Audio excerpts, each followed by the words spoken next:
En este video revisaremos cómo construir una tabla de distribución de frecuencias. El ejemplo dice, los datos sobre el tiempo en minutos que tardan 50 personas en recorrer un tramo de 10 kilómetros se muestra a continuación. Tenemos los datos recolectados.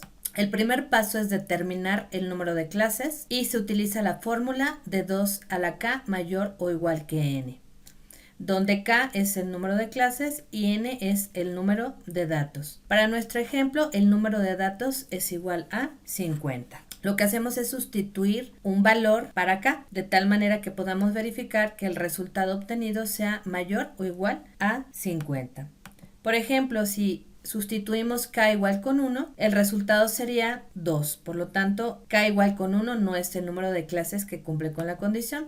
Si sustituyéramos k igual con 5, 2 a la 5 nos da un valor de 32. De igual manera no se cumple la condición de que 2 a la k sea mayor o igual que 50. Y así sucesivamente vamos sustituyendo diferentes valores. En este caso, para nuestro ejemplo, el valor que cumple con la condición es 6. 2 elevado a la 6 es igual a 64, es decir, se cumple con la condición de que 2 a la k sea mayor o igual que mi número de datos. Por lo tanto, decimos que el número requerido de clases para nuestros 50 datos es de 6. El siguiente paso es determinar el intervalo o ancho de clases y se hace con la fórmula I es mayor o igual a h menos L sobre k, donde I es el intervalo o ancho de clase, h es el valor mayor observado, L es el valor menor observado y k es el número de clases. Hacemos la sustitución para nuestro ejemplo, donde h es 102, L es 50, K es igual con 6, sustituimos en la fórmula y nos queda la siguiente sustitución, I es mayor o igual que 102 menos 50 entre 6 y nos da un valor de 8.66 el intervalo o ancho de clase.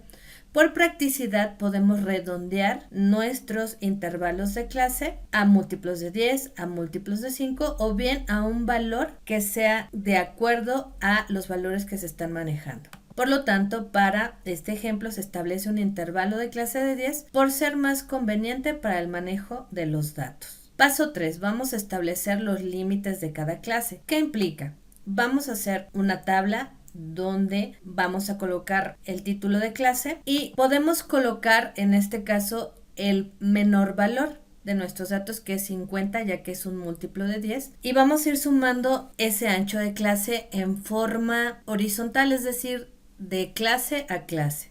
50 más 10 60, más 10 70, más 10 80, más 10 90, más 10 100. Y vamos a colocar a cada límite inferior un corchete. Esto significa que se incluye ese valor en el intervalo. Y arriba vamos a poner el límite inferior de la clase siguiente, pero con un paréntesis. Esto significa que es un límite abierto, es decir, en este caso el 60 no se incluye. Y sumamos de igual forma el ancho de clase, que es 10, 60 más 10 70, 70 más 10 80, 80 más 10 90, 90 más 10 100, 100 más 10 110. Y aquí tenemos los intervalos de clase ya con su límite inferior y su límite superior. El paso 4 consiste en contar el número de datos para cada clase. A este conteo se le conoce como frecuencia absoluta. Entonces, hacemos el conteo, número de datos que se encuentran entre 50 y menores a 60.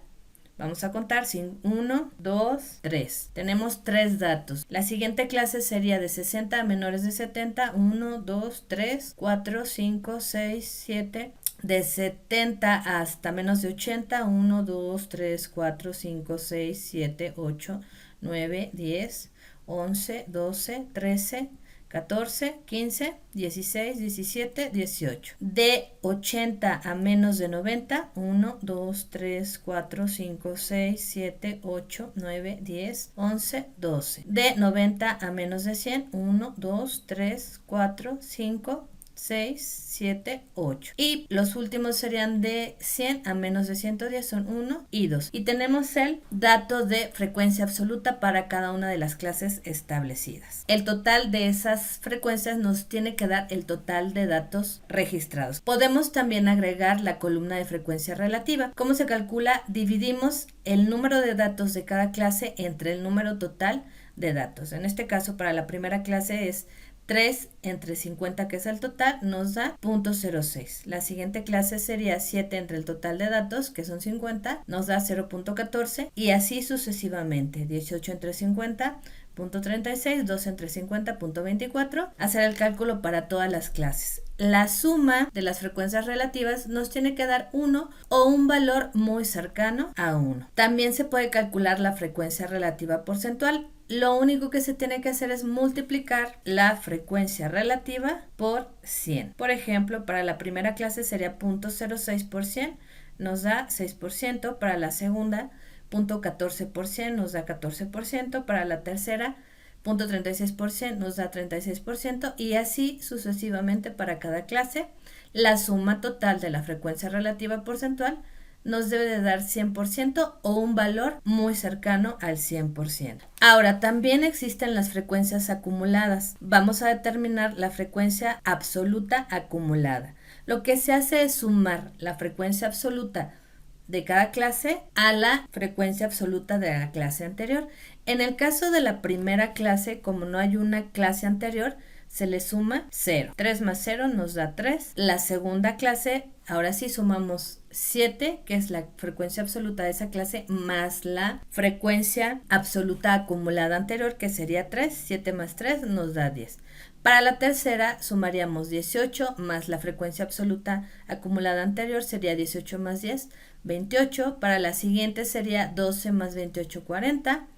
Para la siguiente 8 más 40, 48. Y la última sería 2 más 48, 50. Y obtenemos las frecuencias absolutas acumuladas para cada clase. La última frecuencia acumulada debe de coincidir con el total de datos. Y es el mismo procedimiento para la frecuencia relativa acumulada. Sumamos la frecuencia relativa de la clase más la frecuencia relativa acumulada anterior. Para la primera clase se suma con 0, entonces la primera frecuencia acumulada para este ejemplo nos da 0.06. Para la segunda sumamos 0.14 más la frecuencia relativa acumulada anterior, que es 0.06, esto nos da 0.20 y así sucesivamente. 0.36 más la frecuencia relativa acumulada anterior, que es 0.2, nos da 0.56 y así sucesivamente obtenemos cada frecuencia relativa acumulada. Muchas gracias por su atención.